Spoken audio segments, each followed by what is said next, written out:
அம்மா எப்ப சாகு டம்பாடுக்கு எப்ப போலாம்னு காத்துட்டு இருந்த விநாயக்கு பெரியவனாகி அங்க வந்து இறங்குறான். உடனே நேரா இவங்க வாழ்ந்த கிளவி இருக்க வீட்டுக்கு தான் போறான். வீடே பாலடைஞ்சு போய் கிடக்கு.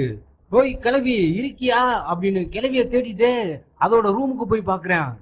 கிளவிய கட்டி போட்ட சங்கிலி இருக்கிறத பார்த்துட்டு அதை தொடர்ந்து போனா கிளவியோட ஹார்ட் மட்டும் சோர்ல ஒரு பக்கம் தனியா துடிச்சிட்டு இருக்கு. தலை மட்டும் தனியா இருக்கிறத பார்த்துட்டு ஏய் கிளவின்னு எழுப்பவன் வந்துட்டியான்னு கேக்குது அந்த சாகா கிளவி. அந்த கிளவி வயிற்றுல இருந்து ஒரு பெரிய மரமே முளைச்சிருக்கு.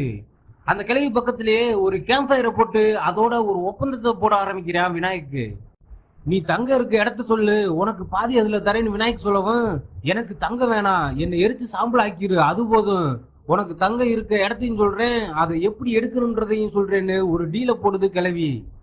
அந்த கிளவி சொன்னபடி தங்க புதையல் எடுக்க ஜமீன் கோட்டைக்கு போறான் விநாயக்கு. அங்கே தங்கி கிளவி சொன்ன இடத்துல சுரங்கத்தை தோண்ட ஆரம்பிக்கிறான். இப்படியே பல நாள் தோண்டி ஒரு வழியா பூர்த்தி தேவி சாலை இருக்க பெட்டியை கண்டுபிடிச்சிடுறான். கீழே இருக்க லிங்க தொட்டு படத்தோட முழு கதையும் தெரிஞ்சுக்குங்க.